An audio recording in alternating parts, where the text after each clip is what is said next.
আজকে ঢাকা প্রেস ক্লাবের পক্ষ থেকে আজকে সেই 16ই ডিসেম্বর বিজয়ের বিশাল একটা দিন। আজকে কোনো ধর্ম নেই, কোনো জাত নেই, কোনো ধনী নেই, গরিব নেই, আমরা সবাই কাঁধে কাঁধ রেখে সেই ঢাকা প্রেস ক্লাবের পক্ষ থেকে আমি মান্না ভাই মায়ের দুধ পালন করেছি সেই নবীনগর স্মৃতিসৌধে প্রথম খাচ্ছি এই সোনার বাংলাতে।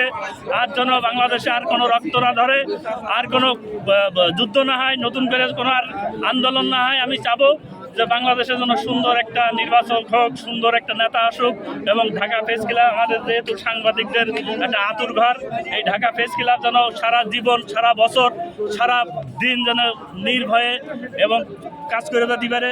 এবং সাহস থেকে আমি চাবো যে আমাদের যে ছাত্র আন্দোলন, যে 5 আগস্ট নতুন করে একটা বাংলাদেশ উপহার দিয়েছে, সেই ছাত্রদের প্রতি আমার আন্তরিক শুভেচ্ছা ভালোবাসা রইল। এবং আবু সাইদ এবং দীপ্ত যে রক্তের বিনিময়ে এই নতুন বাংলাদেশ স্বাধীন করে গেছে, তাদের লাশের বা তাদের ইসের কবরের শ্রদ্ধা জানাই বা তাকে সুস্থ সুন্দরভাবে তারা যেন ভেস্তেবাসী থাকুক। এবং আমার সাথে আছে আমার শ্রদ্ধেয় বড় ভাই রিজভি ভাই, আমার পাশে আছে আমাদের ঢাকা প্রেস ক্লাবের সভাপতি আমার শ্রদ্ধেয় বড় ভাই কামাল ভাই।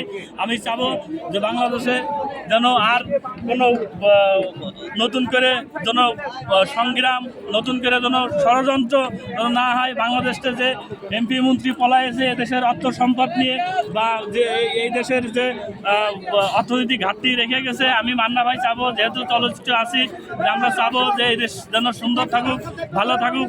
এবং এই দেশে দেখেন আজ তারা এই দেশের লুটপাট নিয়ে করে গেছে বলেই আজ এই দেশে ঘাটতি। আজ আলু 200 টাকা কেজি, আজ পেঁয়াজ 200 টাকা কেজি, আজ চাল 100 টাকা কেজি।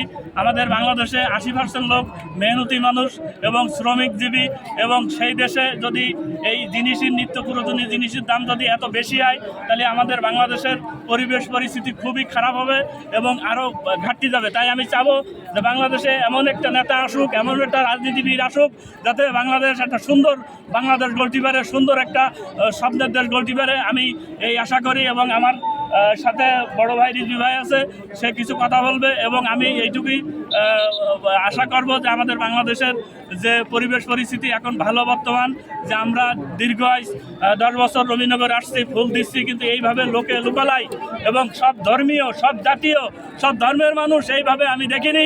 তাই আমি চাবো যে আমরা যেন প্রতিবারই যেন এই নবীনগর স্মৃতিসৌধে ঢাকা প্রেস ক্লাবের পক্ষ থেকে তাদের ব্যানার নিয়ে যেন এই বাংলাদেশে আমরা কাঁধে কাঁধ মিলে যেন এই নবীনগর আসতে পারি, সারা বাংলাদেশ যাতে আমরা দেখে যেতে পারি, সারা বাংলাদেশ যেন আমরা ক্যামেরার সামনে শাসন করে যেতে পারি। আমি ঢাকা প্রেস ক্লাবের সভাপতি আমাদের সেই শ্রদ্ধেয় বড় ভাই কামাল ভাইকে বলবো যে সারা বাংলাদেশে 64টা জেলায় যেন আপনার সংগঠন অলিতে গলিতে, থানায়, মহল্লায়, উপজেলায় যেন আপনার সংগঠন থাকে এবং আপনার সুনাম থাকে, এবং সুন্দর একটা বাংলাদেশ যেন গড়ে তুলতে পারে এই ঢাকা প্রেস ক্লাব। ধন্যবাদ। খুদা হাফেজ। বাংলাদেশ জিন্দাবাদ।